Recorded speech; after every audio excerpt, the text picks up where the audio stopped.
मतलब ये है कि हमें कुछ जगहों पे बड़े स्ट्रॉन्ग स्टैंड लेने पड़ेंगे, और स्ट्रॉन्ग स्टैंड लेने के लिए आपको अपने पांव पे खड़ा होना पड़ेगा, एंड देन जब जाके आप दूसरों को आंखें दिखा पाओगे। पॉलिटिशियन ने कभी एंटी हिंदू कार्ड नहीं खेला अपने इलेक्शंस के लिए, लेकिन मोदी की अगर आप देखें तो वो एंटी मुस्लिम कार्ड हमेशा खेलता रहा है वो बंदा। और बात यह है कि अभी एक चीज हुई है, आपके पास सबूत नहीं है और आप ठक करके पाकिस्तान को ब्लेम कर रहे हो। यार आपके अपने ऑफिशियल्स के स्टेटमेंट है कि हम इनको घर में घुस के मारा है हमने, रख के उनके लिए बात कर रहा हूँ कि मुझे अफसोस हुआ कि सौरव गंगुली ने उन्होंने ये बात की कि जी क्रिकेट जो है बिल्कुल ख़त्म अब कर देनी चाहिए। मेरा उनसे ये सवाल है कि क्या आपके पास कोई प्रूफ है इन चीज़ों का? अगर आपके पास प्रूफ है तो आप जो है वो क्रिकेट से नाता खत्म कर देना चाहिए ये, और वो कह रहे हैं कि स्ट्रिक्ट एक्शन लेना चाहिए। तो स्ट्रिक्ट एक्शन का तो मैं सौरव गंगुली आपको बता दूं, हर एक्शन का रिएक्शन होता है, और हमारा रिएक्शन ना बर्दाश्त नहीं कर पाते हैं लोग, माजरत के साथ ये वाले नहीं बर्दाश्त कर पाते। तो के लिए जाहिर बात है जो मोदी सरकार कहेगी वही करेगा वो, उनको खुश रखना उसकी सबसे बड़ी रिस्पॉन्सिबिलिटी बनती है। तो आई मीन के सवेरा क्रिकेट पहले भी होती रही है पाकिस्तान इंडिया के बीच में, लेकिन जब से मोदी सरकार आई भी है उसके बाद ये चीजें काफी चेंज हो गई हैं, काफी चेंज हुई हैं। और मेरे ख्याल में वो चाहते ही है कि किसी न किसी तरीके से हम अपनी तरफ से जो नुकसान दे सकते हैं इस मुल्क को, पाकिस्तान को, वो देंगे। खासतौर पे एक तो ये अमित शाह और जय शाह ये जब तक बैठे रहेंगे ना तब तक इंडिया का भला हो नहीं सकता, और एक इंडियन मीडिया, और फिर ये मोदी जो इनका प्राइम मिनिस्टर है, मोदी यही बैठा रहेगा। अब मुझे तो समझ नहीं आता कि लोग कहते हैं पढ़े लिखे लोग होने चाहिए, पढ़े लिखे लोग होने चाहिए, मुझे समझ नहीं आता कि जो प्राइम मिनिस्टर इनका वो अभी अंगूठा लगाता होगा या साइन करता होगा। एक तो मैं इस चीज पे कंफ्यूज हूं। एज यूजुअल जी बी फिटिंग सा जवाब दे दिया। बन गया मोदी का बेटा अमित शाह और अमित शाह का बेटा जय शाह, तो ये ऐसी चेंज हो रही है। और फिर सब जय शाह के वो खेलने नहीं जा रहे पाकिस्तान से, वो पाकिस्तान से खेलने नहीं जा रहे। और इस तरह की भी बातें आ रही थी कि जो इंडियन आर्मी है वो सिक्योरिटी की खदशात के तहत ना पाकिस्तान नहीं आएगी, न्यूट्रल वेन्यू देखेंगे, उसके लिए भी न्यूट्रल वेन्यू देखेंगे। तो इस तरह की बातें ना किया करें। के अंदर दहशतगर्द फिर रहे हैं, इनको नजर आ रहा है कि वो जनाब वो बालाकोट में फिर रहे हैं, वो रावलाकोट में फिर रहे हैं, वो मुजफ्फराबाद के अंदर फिर रहे हैं, वो लाहौर में दहशतगर्द फिर रहे हैं। ओए तुम्हारे अपने मुल्क के अंदर 25 बंदे आके 28 बंदे मार गए, वो तो नजर नहीं आए।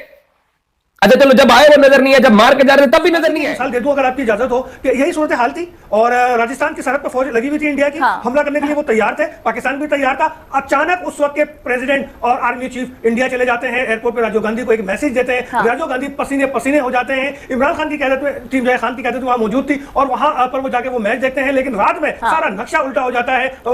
जो रजाउल हक ने मैसेज दिया उसका असर ये होता है कि राजस्थान की सरहद से इंडिया अपनी फौज वापस बुला लेता है। जो चीज़ें मीडिया में दिखाई जाती है ना, स्पेशली इनके मीडिया में अगेंस्ट पाकिस्तान, वो बिल्कुल सही नहीं है। भारत के दरमियान कशीदगी जो है जिसकी हम बात कर रहे थे कि वो सिर्फ सिफारती सतह पर नहीं है बल्कि खेलों के मैदान के अंदर भी खुलकर सामने आने लगी है, और ये भी कोई नई बात। उनकी सोच परवान चढ़ रही है, उन लोगों की कोई पॉलिटिकल मजबूरी है, या उनको वो ओहदे चाहिए, अगर इस तरह का कमेंट नहीं देंगे तो वो ओहदे उनको नहीं मिलेंगे जो उनके पास है। एशिया कप की मेजबान भारत को मिली है, लेकिन चूंकि पाकिस्तान ने इनकार कर दिया था, तो एशिया कप हो सकता है दुबई में या श्रीलंका में हो, और फिर अगले बरस जो अगले बरस टूर्नामेंट होता है वर्ल्ड कप से पहले, तो वो भी श्रीलंका और भारत उसके मुश्तरका तौर पर मेजबान है। तो पाकिस्तान श्रीलंका में जाकर खेल सकता है, लेकिन ये बात की हठधर्मी है। क्रिकेट बॉक्सिंग में आओ ना, उस्मान ने कैसा दिया मिला के, तो भाई ये भी गेम्स हैं, इनमें आओ ना। क्रिकेट ये कर देंगे, क्रिकेट वो कर देंगे, बस यही रह गया है बहरहाल इनके पास। अभी एशिया कप होगा, कर दे, फिर उसमें मना कर दे और दे दे। वेन्यूज का मसला था, अब वो कह रहे हैं क्रिकेट नहीं खेलेंगे। आई डोंट थिंक सो, इससे कोई खास फर्क पड़ता है, दोनों मुल्कों को स्वभाव नहीं पड़ता, लेकिन रवैये जरूर मैटर करते हैं। अगर आप अपने रवैये के ऊपर तवज्जो दें, एक बड़ा भाई बनकर दिखाते इस खित्ते के अंदर, हर लिहाज से तो बहुत ही अच्छा होता है। पाकिस्तान के खिलाफ हम हर्जा सराई की बात करें तो इसमें बीसीसीआई न सिर्फ खुलकर मोदी सरकार का साथ दे रहा है, और लगता है कि बीसीसीआई एक वजारत है मोदी साहब, और आपका बोर्ड वो मुश्किलात से दो चार है। आप अपनी फिक्र करें, क्योंकि नुकसान तो आपका ही हो रहा है। नहीं तो असगर हम यहाँ पर ये कह सकते हैं कि दादा में दम खम नहीं है, बस ऐसी भड़कियां मार रहे हैं। भाई दादा अब वाकई दादा हो गए हैं, और जिस उम्र को वो पहुंच गए हैं तो इस तरह की बातें करते रहते हैं, करने में कोई बात नहीं, उम्र का तकाजा। सौरव गांगुली ने पहलगाम आतंकी हमले के बाद पाकिस्तान के साथ क्रिकेट संबंध तोड़ने के बयान पर पाकिस्तानी क्रिकेट मीडिया ने तीखी प्रतिक्रिया दी है। पाकिस्तानी मीडिया ने इसे भारत की कट्टरवादी सोच करार दिया, दावा किया कि सौरव गांगुली का बयान राजनीति से प्रेरित है और क्रिकेट को क्षेत्रीय तनाव का शिकार बनाया जा रहा है। तो आइए देखते हैं इस वीडियो में पाकिस्तानी मीडिया का क्या रिएक्शन है। दोस्तों वीडियो को अंत तक देखना, मैं मिलता हूं आपको वीडियो के अंत में। जाहिर बात है जो मोदी सरकार कहेगी वही करेगा वो, उनको खुश रखना उसकी सबसे बड़ी रिस्पॉन्सिबिलिटी बनती है। तो आई मीन के सवेरा क्रिकेट पहले भी होती रही है पाकिस्तान इंडिया के बीच में, लेकिन जब से मोदी सरकार आई भी है उसके बाद ये चीजें काफी चेंज हो गई हैं, काफी चेंज हुई हैं।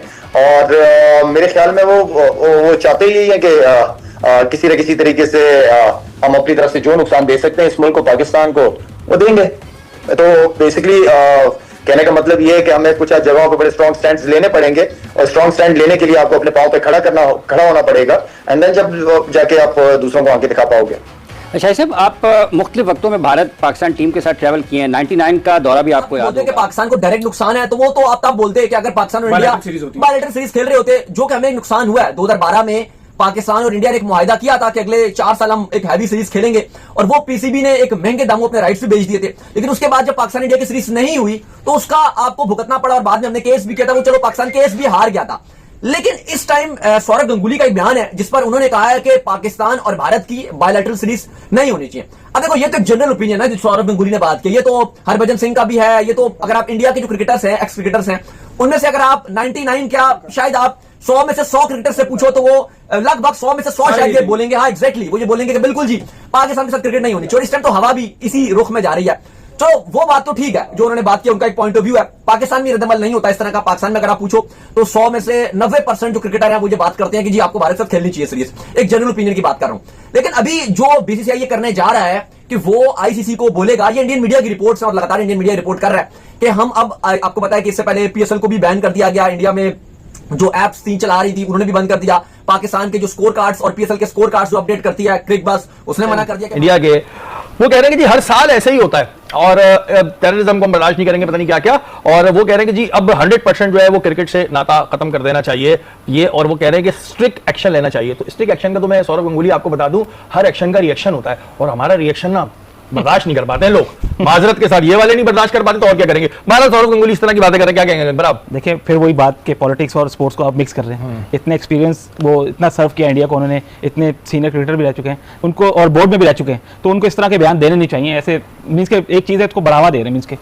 और किसी चीज का प्रूफ नहीं है ना, प्रूफ के बगैर बातें हो रही हैं। ये देखिए, मैंने पहले भी एक बात कही थी कि जो इंडिया के खास तौर पे एक तो ये अमित शाह और जय शाह, ये जब तक बैठे रहेंगे ना तब तक इंडिया का भला हो नहीं सकता, और एक इंडियन मीडिया, और फिर ये मोदी जो इनका प्राइम मिनिस्टर है, मोदी यही बैठा रहेगा। अब मुझे तो समझ नहीं आता कि लोग कहते हैं पढ़े लिखे लोग होने चाहिए, पढ़े लिखे लोग होने चाहिए, मुझे तो समझ नहीं आता कि जो प्राइम मिनिस्टर इनका वो अभी अंगूठा लगाता होगा या साइन करता होगा। एक तो मैं इस चीज पे कंफ्यूज हूं, ये अपनी क्रिकेट से बाहर नहीं आ रहे। इन्होंने ना अपना एक खोल बना लिया है, क्रिकेट क्रिकेट क्रिकेट बैन कर देंगे, क्रिकेट नहीं खेलेंगे, ब्रॉडकास्टर कर लेंगे, वो ये कर लेंगे।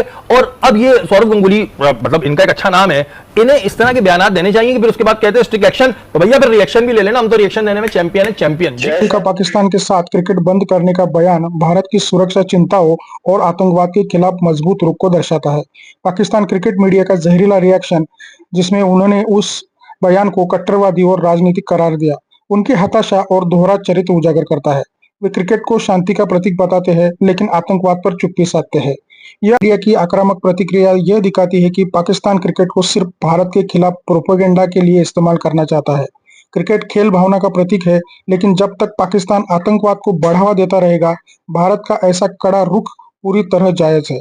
हमें उम्मीद है कि भारत की अपनी नीति पर अडिग रहेगा और क्रिकेट को इस जहरीले माहौल से बचाएगा। तो दोस्तों, आपको आशा करता हूँ ये वीडियो अच्छी लगी होगी। अगर अच्छी लगी तो लाइक कमेंट शेयर जरूर कीजिए। चैनल पर नए हैं तो सब्सक्राइब करके बेल आइकन जरूर दबाइए ताकि अगली वीडियो की नोटिफिकेशन आपको मिलती रहे। दोस्तों, मैं ऐसी मजेदार वीडियोस आपके लेके आता हूँ। आज की वीडियो में बस इतना ही, मिलते हैं और एक नई वीडियो के साथ। तब तक के लिए जय हिंद, वंदे मातरम।